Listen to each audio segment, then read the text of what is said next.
It is not lost on me that Carson Beck is playing at Texas A&M before Georgia does. Uh,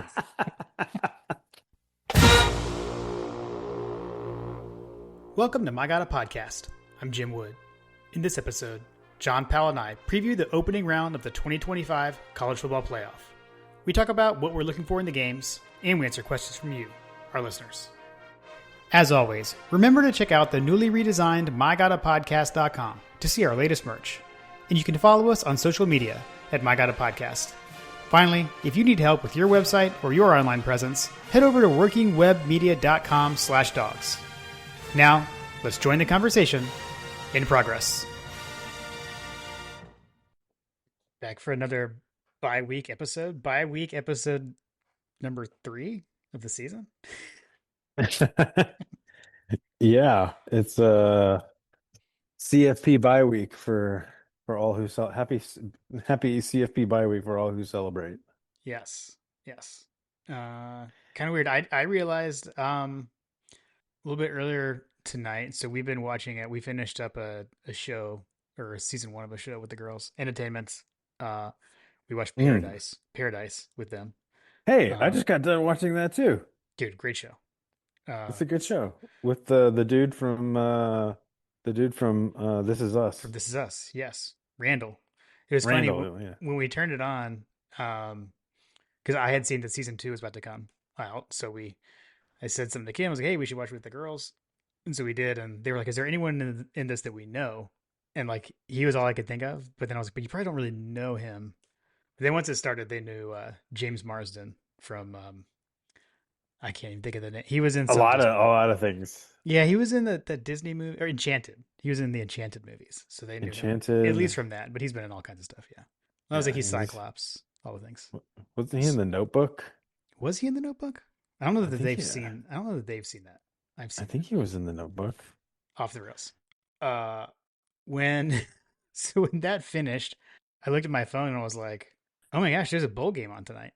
So were you aware of that? And this is where Josh yells at his podcast player, saying, "See, nobody watches bowl games." But there were actually 2 bowl games today. So South Florida lost to Old Dominion, and as we're recording, John, Delaware is beating Louisiana 10-3 in the '68 Ventures Bowl. So that's happening. And then we've got more bowl games in the Fighting Owls of Kennesaw State are playing on Friday. When is that? Friday. 11 a.m. on Friday. That's wild. Okay. In the Myrtle Beach Bowl. Okay, we had the Myrtle Beach Bowl and the Gasparilla Bowl are the appetizers before the CFP first round game at night. That's interesting. On a Friday, by the way. Yeah. I'm still working on Friday, so anyway. Doesn't that like present some problems like from a recovery standpoint when you have one of the playoff games a day earlier? Yeah, I mean, and it was Is that how it was last year? It was, and do you know who played on the Friday game last year? The team that beat us, Notre Dame. They had Now, granted, I guess we had even more rest because we had a bye, but they had more rest than everyone else from that lineup of games. Yeah. True. That's interesting. So you got Oklahoma and Alabama. So if history serves, one of these teams makes it to the. True.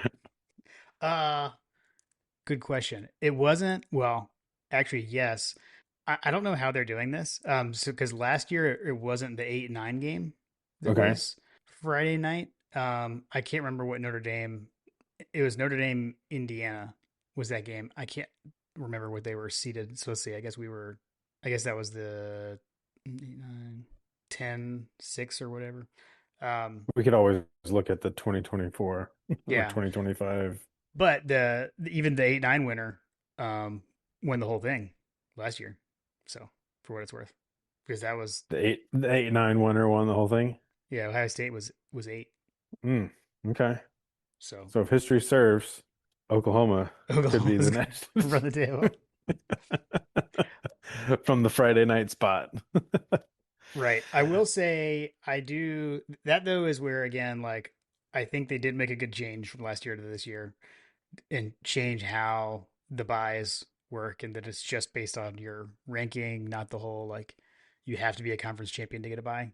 Because that kind of threw a wrench in some of it last year and I think led to some weird matchups. So I think that was a good thing. I think that's a good change. If you're gonna have the 12 team playoff, I think this year is better than last year Yeah. as far as the format goes. Mm-hmm. Mm-hmm.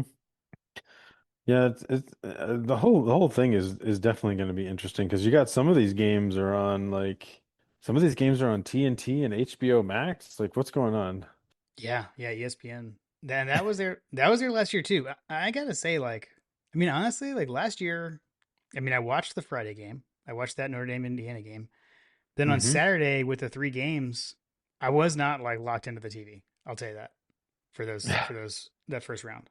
Um, I think I like went to I'm a brewery with some buddies. We were kind of like hanging out. Like I was not like sitting around watching football all day like I do on a normal college Saturday. Honestly. I wonder if that's why they put the 8 and 9 spot on the Friday games because so they could take advantage of the larger audience size on one game, and it's like two teams that are pretty evenly matched, and it's an SEC matchup. So ESPN gets to favor their brand on a major spotlight as a single night game. And Yeah, that's then true. all these other games are matchups of, for the most part, the lower ranked teams versus higher ranked teams. I mean, you can make an argument Texas A&M and M and Miami, but Miami just squirted in at the by the hair of their chin. Yeah, Um, yeah. but I don't yeah, know. I mean, the afternoon and night game is kind of I expect those to be very pedestrian games. on Saturday. Hmm. Oh, yeah, The yeah. 3:30 and the 7:30 game, you got Ole Miss versus Tulane at 3:30, and you got Oregon versus James Madison. Which I guess are we going to see Billy Napier on the sideline in the CFP? I bet he'll be there. I bet he'll like be in the box or something. Like like in like the president's box or something. So amazing. Florida's at home watching their coach walk around the sideline of James Madison. Again, I still think it's crazy that you've got three teams in this playoff with either a lame duck coach that is leaving or brand new coach. Um, that's wild. But yeah, dude, on those Saturday games, Ole Miss is favored by 17 and a half, and Mm. Oregon is favored by 21. Like, Oof. what are we doing? Yeah, where are these compelling games that Josh was talking about? Should we skip to to your listener question that Josh responded to? The questions are coming from inside the building. I was like, wait, what is this? I was pulling the listener questions again. I was like, what happened here? Uh, Yeah, we might as well. We can go ahead and tackle that. Here, I even made a graphic for it Oh, you if you're did? on Ooh, YouTube. So this is the first time ever that long time listener, first time John caller. John Powell is on the screen with his questions. Sources indicate. Okay, this comes from John Powell at Powell John T on Twitter. Uh, Sources indicate that high-profile, expanded playoff proponents like Dogstats are admitting that there are not 12 good teams in college football. Does this mean we can gain support in our coalition to contract? Runs and hides. Uh, I will give Josh his moment because he replied and said there aren't 64 good teams in the NCAA's in the basketball tournament, but I'd rather watch meaningful games than exhibition ones. Also, playoffs often don't aren't won by the best team, but that is a feature, not a bug. Man, I love how much Josh and I disagree on this stuff. Um, anyway, Love you, mean it. But I'm I'm sorry when you have a 21 point when you have a 21 point spread, like this is what are we doing? it does feel weird. Um, and I'm not even like I think I said this on the last one. Like I think they got the field right based on their Rules. charge or whatever. Yeah, like based on the format, I don't have an issue with what the committee did this year. Only, I mean, I think Georgia should have been number two, but whatever. We're talking about like a place. Um, but it's just, yeah, you shouldn't. I don't. I think it's really weird that you have two opening round games with a spread that big in that it's these teams that are like the 5 seed getting that, right? Like it's not even like a number 1 seed. I mean, the number 1 seed team is not going to get as big of a spread in their first game. Granted, that's going to be a quarterfinal, but still, I think it's kind of weird. Which is why they're going to expand to 16, by the way. So I that's just my think it's weird. I just think that it's weird that we have number 22 Lane and number 24 James Madison in over a team like Notre Dame or Texas. Yeah. I mean, it doesn't bother me again with the current format, but I get it. I And have Notre Dame seen, beat one of the teams that's in the CFP playoff. yeah. What I don't, or something that I've seen suggested is what if you said, so in like the Tulane and James Madison part, like what if you added another qualifier to say like you get an auto or whatever auto bid, it's the 5 highest ranked conference champions, but there's another criteria where you have to be in the top X. So like let's say you have to be a top 20 team or you have to be a top 15 team in the rankings, something like that. You can't be like the 30th ranked team yet the 5th highest ranked conference champion and get in, something like that. I Yeah, think like I'd I be mean, okay with that. I think that we're a whisker away from having that situation right now because you've got James Madison. I talked about it on the last episode. Like that schedule is hot garbage. Yeah. I hear I would be okay with a scenario like that, but I would not want it to be based on I don't know that I would want it to be based on like you have to have a ranking of a certain caliber. Like I mean, I think top 15, top 20, like that seems like somewhere in that range feels better than what we've got right now. You got to be ranked in the top 20. Um, but you also have to have a schedule strength of XYZ if you're not in the Power Four Mm, or Power Five conference. Like your strength of schedule has to be of a certain caliber to even be considered for this, even as a conference champion. Like the Sun yeah. Belt, I it's it's intellectually dishonest to treat the Sun Belt and what's this other one? What's the other conference that these I see like I mean that in and of itself is probably a measuring stick for why this is stupid. Like I can't even think of the name of the conference that we're talking about that got one of these auto qualifiers. I it's the American, I think. The AAC or whatever. Yeah, well they rebranded. They're now just the American. Okay, so it's the American Conference and the Sun Belt Conference. Uh Correct. Yes. So See, like Tulane is in the American. I know JMU is in Sunbelt. in my opinion, treating those two conferences as if they are the same caliber of conference as the SEC and the Big Ten just seems intellectually dishonest. Yeah, I mean I know some people have talked about should they have their own playoff kind of thing. Yes, yes. The short answer is yes. Yeah. They should have their own division of college football, and they should have their own playoff.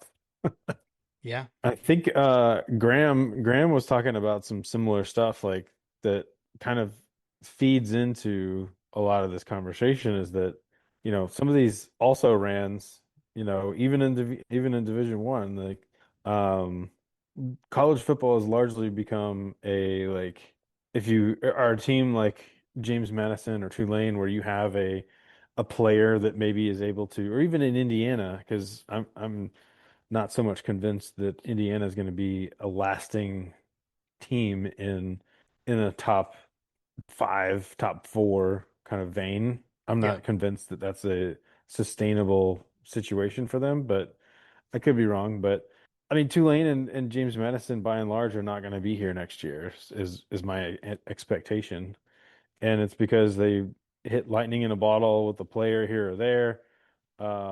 And then all of a sudden they'll fizzle out when that player's ends up transferring to an LSU or a Florida or whatever the case may be, which is kind of what we're already seeing, like these players that are a part of teams that get scooped up by the bigger teams, and it's like a farm system.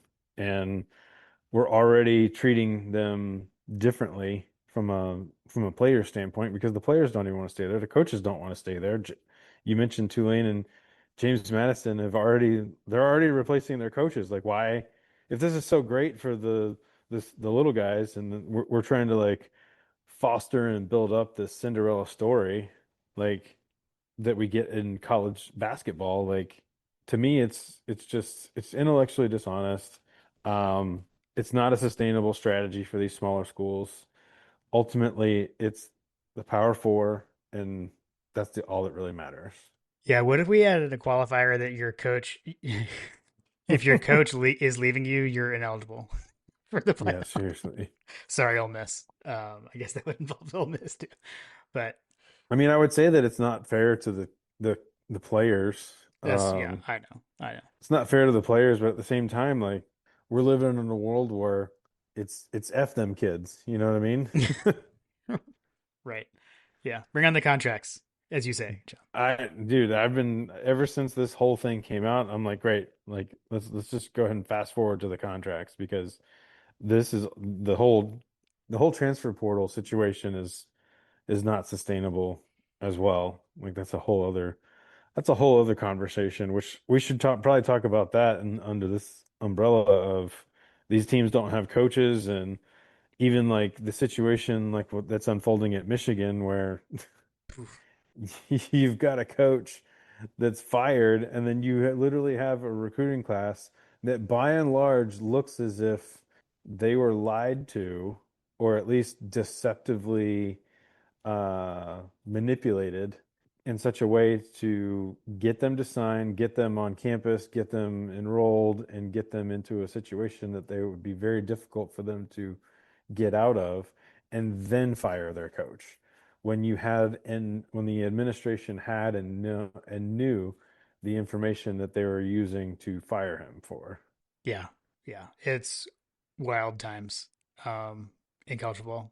Honestly, I'm thinking back to like Julian Sayin at Ohio State now, former Georgia commit, by the way, but Mm-hmm. ends up going to Alabama, signs in December, enrolls early, Saban retires, and left right away, I believe. I don't think he ever was on Alabama's roster during a season.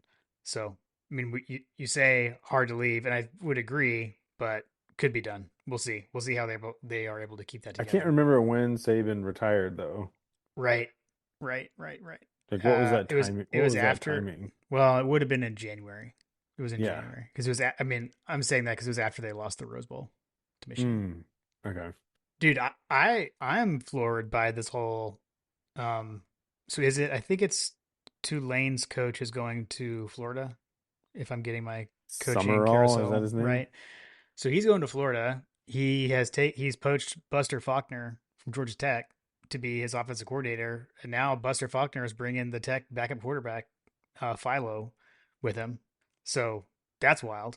I'd rather those guys leave and go somewhere that they're not going to play us. But I'm just thinking back to we got a question earlier in the season about Tech and is this stuff with Key it's like sustainable or was it just Haynes King? And I actually mentioned like, well, the other quarterback's actually pretty good and all that stuff, but man, that's tough week for Georgia Tech fans. I'll say that. Yeah. I think that I think that's a great example of a team that's probably not going to be able to sustain um ha not having a coordinator. They're the most prolific offense in the country, but then they played Georgia, so like I guess that this is going to be a measuring stick situation for Buster Faulkner on whether or not if he does well at Florida, like you know, FTMF, and hope you score 6 points against Georgia. Yeah. But I imagine he'll probably end up doing well, and this seems like it's the next stepping stone for his career trajectory to take a job as a head coach eventually.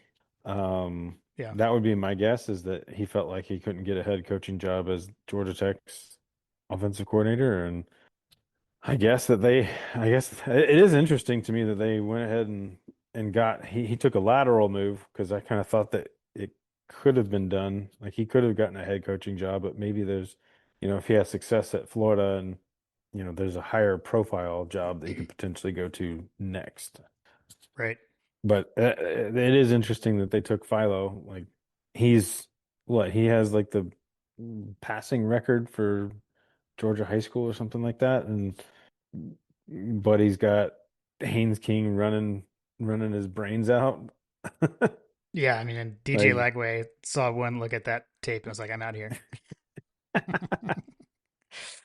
uh, yeah, I think someone also said that Philo has a worse touchdown interception ratio than Lagway does. hmm, interesting. Interesting. I just saw some breaking news during the as we were recording. I was Uh-oh. looking. I was looking. Oh, it's good news. Uh, actually, I guess it wasn't. I guess I just saw it. It's old. Sorry, you may have already known this. Kirby Smart is a finalist for the Dodd Trophy. That's going to trigger a lot of folks, particularly the trolls that like to make fun of our graduation rates and stuff. Mm, yeah, yeah. And the arrests or whatever, like the traffic violations that we seem to just not be able to get away from. Well, and now shoplifting gate. Yeah, which undercurrent of the charges are going to get dropped. Yeah, I saw that on Twitter, so it has to be true. I read it on the internet, Jim. Yeah. When I was trying to look up some of the awards on the news and notes end because we do have an actual Ray Guy award winner now in one Brett Thorson, so that's pretty sweet. And then I think Yes. I what I was trying to look for is that Bo Gardner won whatever the award is that they give to the long snapper. I found it, The the Patrick Manley Long Snapper Award. the So Long Snapper Award. long, long snapper. So that was the thing. How about that Brett Thorson won the Ray Guy Award? He's first team All American, but he was not first team All SEC. What's going on with that? Mm, Kind of weird. brutal. Kind of weird. Yeah, that is kind of weird. Like, yeah. Sorry. Did he miss a bunch of SEC games? And did he miss some SEC games and just didn't like because he was out for a minute, right? No, he just got going kind of. Oh wait, yeah. Did he miss? Yeah, he did. I You're thought right. he You're missed a right. game. You're right. He did miss a game. You're right. I thought he missed a game or two or something like that. Yeah, he really came on late in the year. Got back to his old form. You love I to see it. I miss Mullets on the mic, by the way. I miss mullets on the mic as well. I see it in my Apple like library or whatever. It's like you last listened to this in February. Ah, Yeah. I hate everything. Hmm. Hmm. Um, I don't know. What else is going on out there?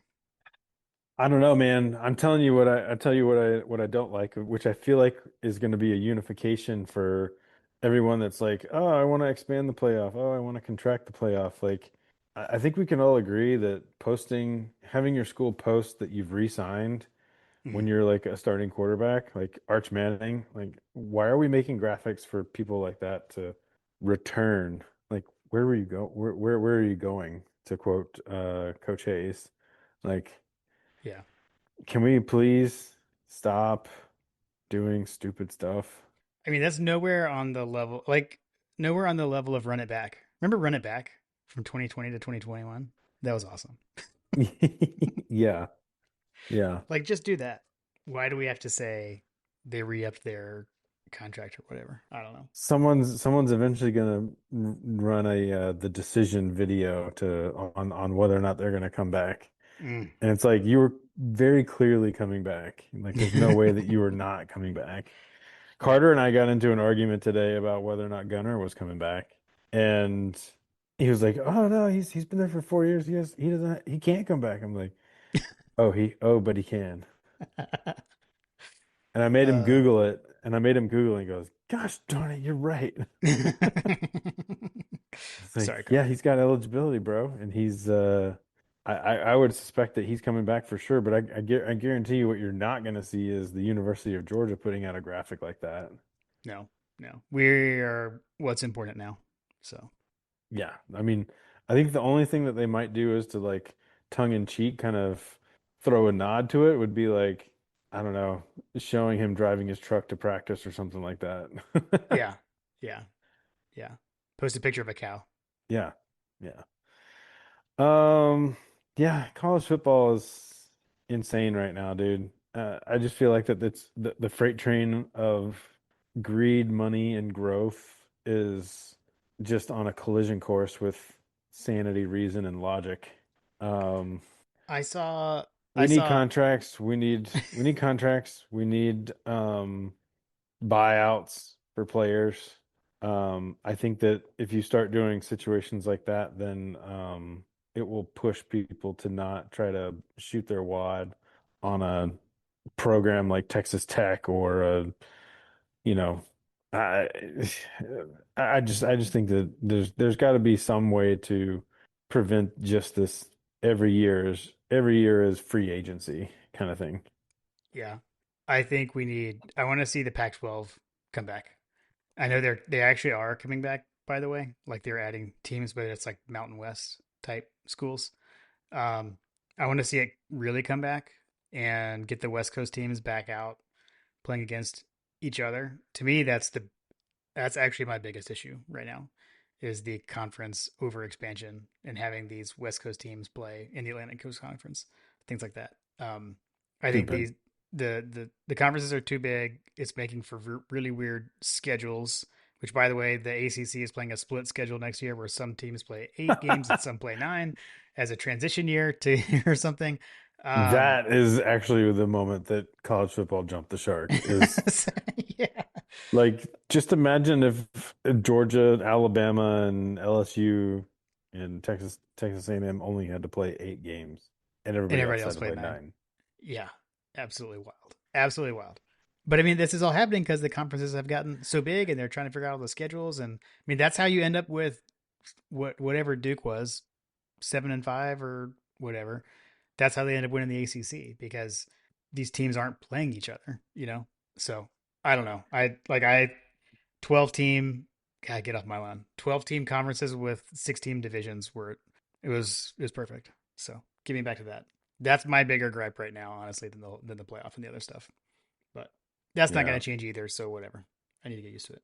When they came out with the schedule, I have a magnet on my grill that is of Uga raising his leg and peeing on a Tennessee helmet. Yeah. N- Yeah. Not seeing that particular shade of orange on our schedule was a special kind of gut punch. Yeah. It is weird. It is weird. And we start on the road again, by the way. I think this will be the third year in a row that our SEC opener is on the road. Mm, Don't know what's up with amazing. don't know what's up with that. Oh, and by the way, we have to go back to Alabama and back to Ole Miss again already, and still no. We already knew this, but still don't go to Texas A&M. Cool. All right, you want to go through the rest of the listener questions and then kind of go from there. Let's just do it live, Jim. We'll do it live. Hey, go head over to workingwebmedia.com/dogs. Listener questions are brought to you by them. They've helped us out their website.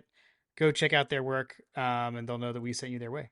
Let's see. We have 51 to 7 GATA sent in our first question. So he says, uniform Twitter. Should the dogs use their white jerseys in the Sugar Bowl, especially with this basically being a road game regardless of the opponent? He had attached some pictures of Georgia playing in Sugar Bowls in the white jerseys. I know people do. That is a talking point around. We play better in white. I don't know. You Actually, know, we also play pretty good in black too, Jim. oh, here we go. It was a uniform Twitter question. Um, it, I think it's interesting twofold. Actually, like to me, the second part is actually super interesting. With this us playing in the Sugar Bowl in New Orleans. I mean, that's where Tulane is, and then Ole Miss right down the road. So either way, whoever we play in that game, gonna be interesting. Road game for us, at least travel wise. I don't know about fan presence wise, but travel wise it will be.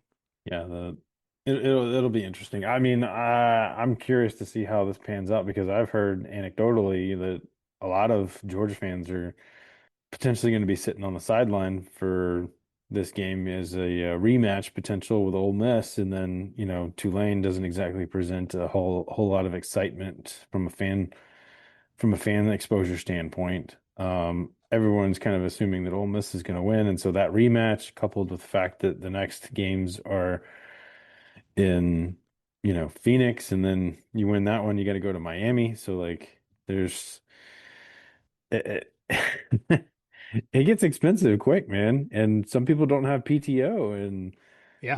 if you only have a certain number of days of PTO, you got to calculate where how you're going to use it. And it may not include going to a quarterfinal game you know, at in New Orleans. Had that game been a home game for us, I guarantee you, like there would be a lot more excitement and involvement in that game. But anecdotally, I'm hearing that a lot of folks are kind of sitting on the sidelines for this one. I'm sure that there will be plenty of folks that end up going, but I mean, I think you're asking a lot of fans, right? I mean, you've already gone to all these games throughout the season. Maybe you just went to the SEC championship game in Atlanta, and you right. had, and I mean, if we're to go all the way, then you're talking about New Orleans, Phoenix, and Miami. Like, it's a lot.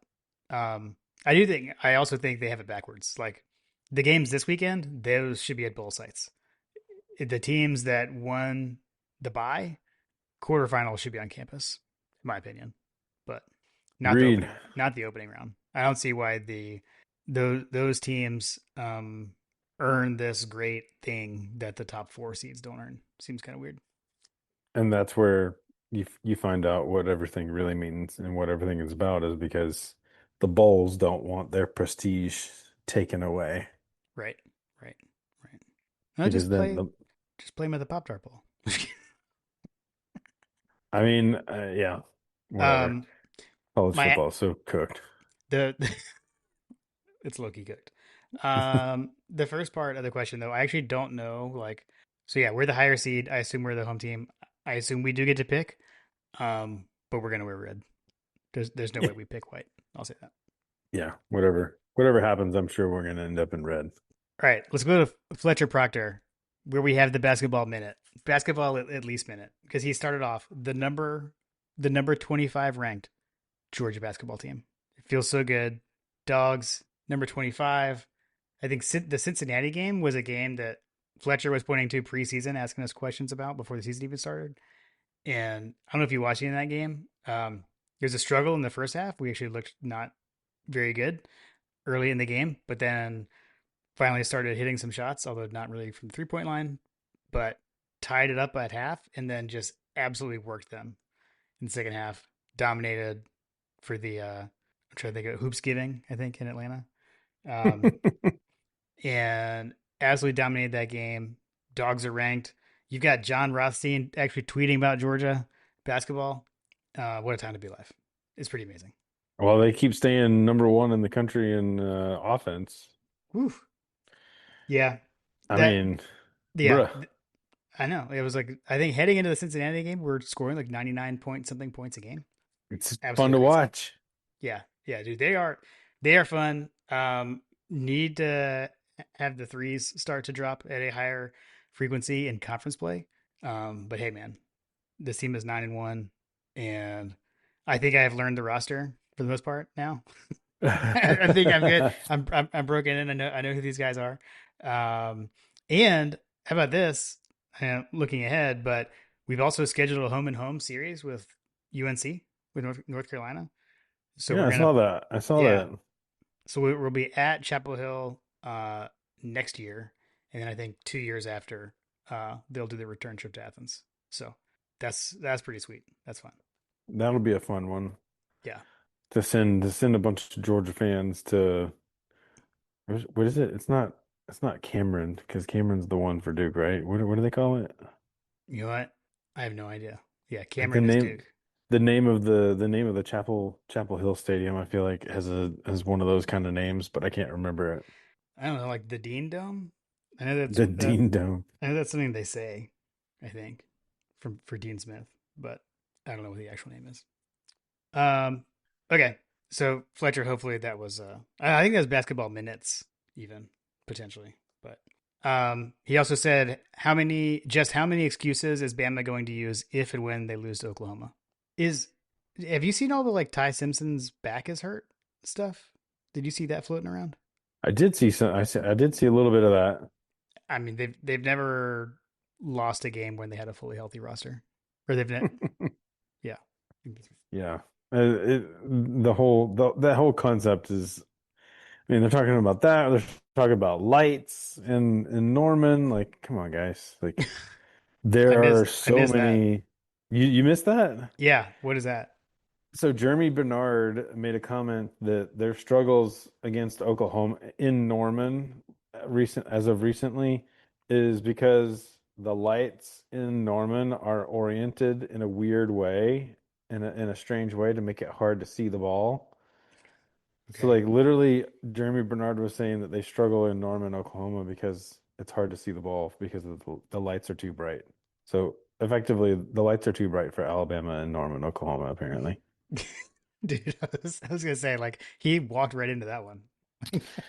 Like, I really don't understand why that's the thing because yeah. I mean, Oklahoma has to play there. Like, Right. what? Yeah. Everyone's playing the same conditions. Come on, Interesting. guys. Um, and then the last one, I guess we kind of talked about this, but why do we have to pretend JMU and Tulane deserve to be in this CFP field? I'll say they deserve to be in based on the parameters that were set, where you can, I think it's fine to disagree with the parameters, but based on the system we have, it's fine. Yeah, And we based all on know that this. I don't. We all know that I don't like the system, but neither here nor there Yeah, seriously. It is what it is. is what it is. All right, we skipped ahead earlier and answered this John Powell guy's question in dog stats. Uh, so we'll go to friend of the show Tim Riley. Yeah, Um, sorry, Josh. There's not 12 good teams. Contract the playoffs field. Play games on college campuses. Um, yeah, make the conferences smaller. Make the regular season matter. Give me. I'll take more soul crushing losses. yeah, seriously. Someone also did an analysis about the upsets that have been happening in college football and how those have been remarkably dropped in frequency because of the way that we're structured. I mean, okay. So we can keep talking about the playoff format for a minute there. Let's hang on that because I'm gonna go into the Wayback Machine, John. Mm, okay.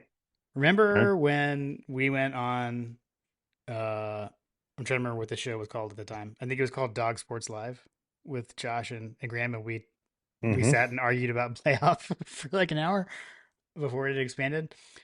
I think that was actually one of your like counterpoints on expanding the playoff was like look at the FCS system. FCS has this huge playoff, but you actually have like more dominant teams in FCS, arguably even than in FBS.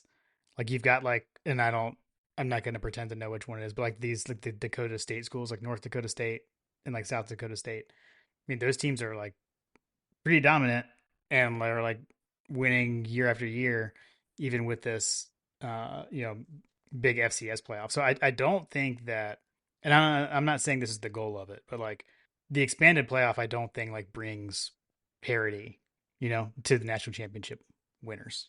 I think you still end up with these dynasties.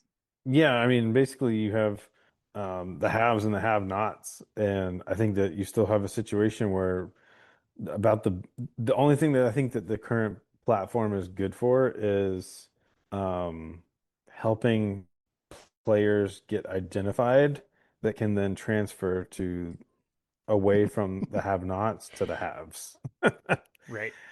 Right. It's a farm system. It's a farm system to identify like talent that you maybe missed out on because, maybe this person went to, let's just say, for example, I don't know, you're a Bear Alexander person and you went to USC to take a paycheck and then realized that the grass isn't always greener on the other side. And now you've moved to Oregon, who's in the CFP, and now you can get your championship run. Or you're a situation where you're in a school like Texas and you're not happy with, where you're at, Justice Terry, um, you move on or I mean, there's a couple of different examples of this happening. Like, I mean, Diego Pavia got kind of discovered, right, at New Yeah. Mexico, and now he's at Vanderbilt, and um, you've got these guys that are taking these players because they have a higher profile in the way that the things are structured right now. And I just think that it just waters down everything. And just at the end of the day, like Okay, we've done this for what? The expanded playoff. When did we go? How long has it been since we went from four teams? This is only year two. I mean, year two. Like I just I mean, even with the four team playoff, like who's won the national championship? It's the Blue Bloods. Like, Yeah, yeah, yeah. I agree. and I don't see that changing anytime soon. You totally are going to make Indiana win this whole thing now because of saying that. I just don't. Okay, hot take, Jim. Yeah. I think Indiana is this year's TCU. Man. Okay. Okay. I So think they're gonna get exposed in this playoff. definitely possible. Definitely possible. Well, hey, they're going to get either Alabama or Oklahoma in round two. So I kind of hope that Oklahoma wins just because that Alabama defense is garbage, hot garbage. I'd like to see Indiana play this Oklahoma defense yeah. because I still think that there's a world where the Ohio State defense is still kind of unchallenged, for lack Mhm. of a better description. Gotcha. They struggled with Texas, and Texas got boat raced. So Yeah. Yeah. Okay, let's hit friend of the show, Tim Riley. He has a threefer. He says, why would Georgia not want to see Ole Miss for a rematch? because it's hard to beat a team twice. And because Tulane isn't as good. So Yeah, I mean, I think that it'd be nice to not have to play these rematches. That's another thing that I don't like about the expanded playoff is that it creates so much opportunity for these rematches, and yeah. I hate that. I mean, Tulane Ole Miss is a rematch. Like that's a rematch. Like that's a We've rematch. we've got Oklahoma, Alabama. You've Oklahoma's got Alabama Tulane, Ole rematch. Miss. Yeah, What we else? we will have, well, not necessarily, but odds are we're gonna have a rematch in the Yeah. quarterfinal with Ole Miss. So yeah. If your whole mantra is like settle it on the field, play the games, that kind of thing, like we already did play the games. I agree with you so much. Okay, you're speaking my language there. Um, who has the toughest first round game? I mean, JMU. I don't know if that's the answer he's looking for. Yeah, JMU for sure. I would say that Alabama probably has the toughest game. Let's just exclude the Sure, Tulane and sure. and James Madison. Um, yeah, I would actually say James Madison maybe has the toughest game, but let's just ignore those two outliers because they just stick out like a sore thumb. Like, who Yeah, do you yeah, think yeah. has a tougher game, Texas A&M versus Miami or Oklahoma versus Alabama? I mean, the line is closer for Alabama, Oklahoma. I'll say that. Yeah, yeah. So, yeah, I think Oklahoma and Alabama is probably the toughest game on that schedule. yeah, Alabama on the road with their back up against the wall. Coach has got something to prove. That black hoodie is just stinking of loss. yeah. I mean, does he keep wearing it at this point? Like, I don't know. Yes, of course he is. He's gonna Okay, he's gonna wear that stupid black hoodie okay, okay. until someone tells him to not wear it, Right. Um. or until he takes the Michigan job. Oh my gosh. After Yeah. coming out Seriously. after coming out and releasing his vote of confidence for the University of Alabama, like Yeah. I was like, he's gone when he did that. what I think is hilarious is people are putting on the Photoshop of Kirby Smart in Michigan gear, and I just think that's amazing. It's just Yeah, I amazing. don't know what's going on with that. Kirby is listening to Michigan's offer. Yeah, I saw that today. That was hilarious. Is he listening to it because he thinks it's funny? Like what's going on? Right, right. That's his agent trying to get more money. It's Yeah. like Jimmy Sexton's I money. mean, based on the money that's flying around, I don't see how that doesn't happen, but Yeah, yeah. Okay, Tim's last one was outside of X's and O's. Do the teams that have a bye have a disadvantage? I guess it just remains to be seen. As Jim mentioned, we're on year two of this expanded playoff situation, but Yeah, I I think taking a month off is an awfully long time to be idle, as we've seen from the police report in Athens. yeah. It is, and in that the team that it was one thing when you were waiting to play in the New Year's Day game but so is your opponent. And the fact that the opponent has a week head start after they also got a layoff, by the way, right? So they get at least a week off before their game, and then they're going back to back. So I don't know. I definitely do though agree with something I've been repeating of that, small sample size of just last year. Let's kind of wait to see how this year plays out, and especially with the changes that they made, where last year you had two teams that got buys that would not have received a buy in the current system in Arizona State and Boise State. So I feel like that's half of the teams that had that happen to them. So let's kind of see how this year goes. Yeah. Cool. Agreed. All right, that's what we got for listener questions. You want to do some picks? You want to do some picks for these playoff games? We can do some picks. Just to clarify, this is for fun, not for coaches pick'ems, correct him? I mean, I don't know. I don't know. What if I play if I play the music, does it mean it's free coaches pickums? Oh, I should have kept my mouth shut. I could play it on a technicality.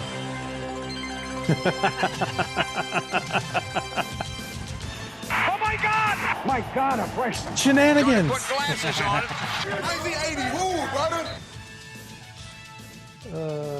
Sorry, that was fun. Let's do some picks. Shout out Coach Tribo. All right, so let's just do these like in order of when they occur. So first one, Friday night, Alabama at Oklahoma, 8 p.m. on ABC. Oklahoma is actually a 1-point favorite in this game. Here, I actually pulled up some stuff here.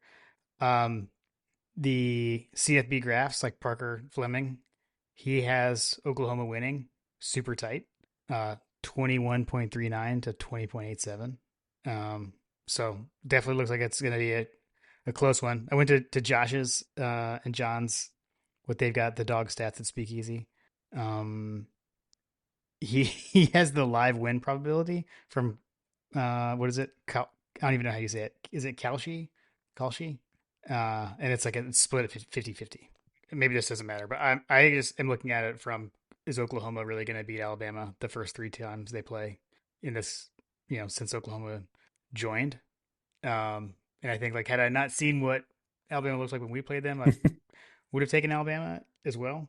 So I don't know. It's like from that reason, I'm leaning Oklahoma, but I don't know. I feel like these guys never go away for some reason. So I think I'm going to actually take Alabama. Ah.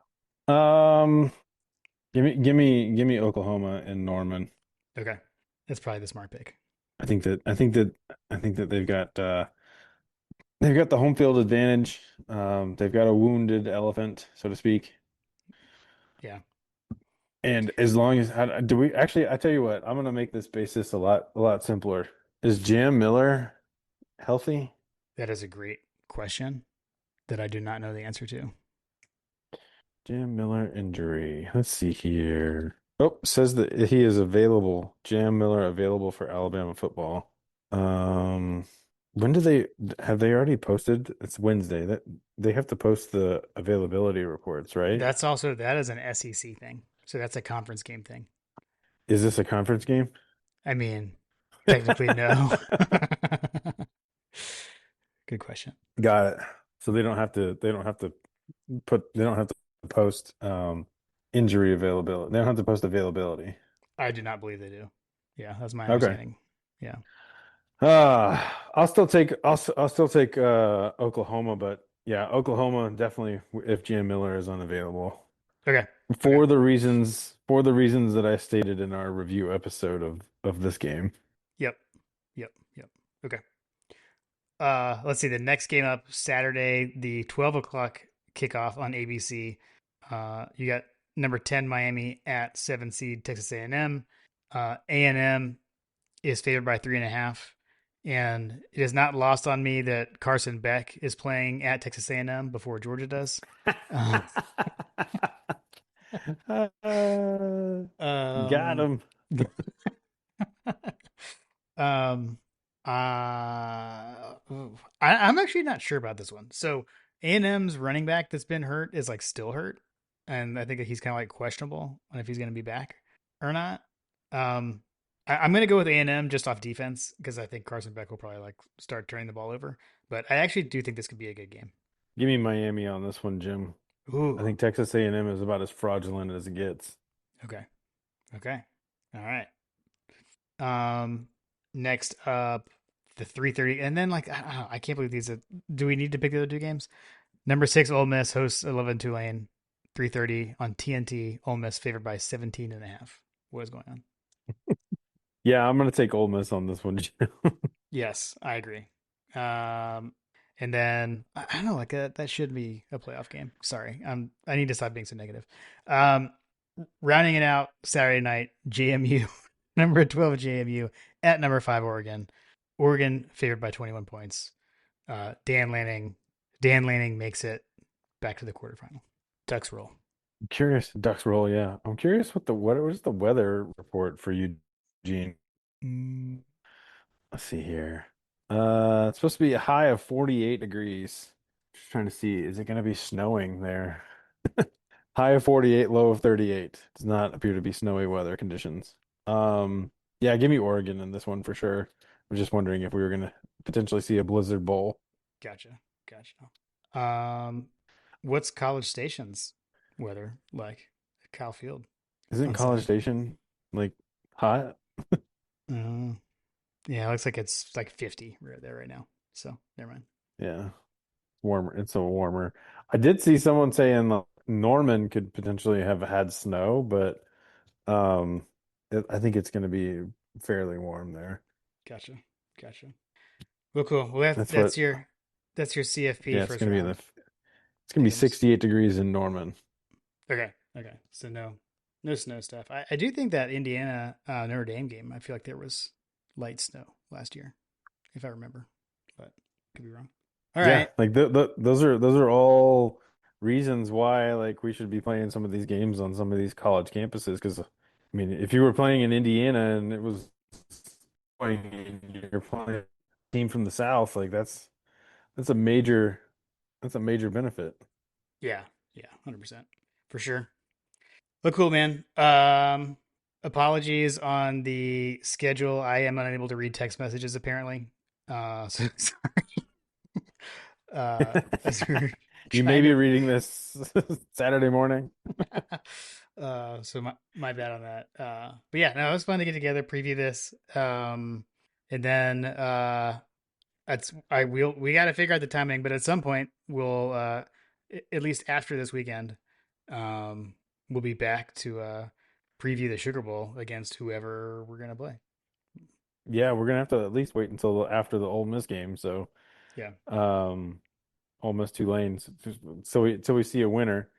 But yeah, let's sit back and relax and enjoy enjoy your kids and wife, and then next week we'll be back to ignoring everything.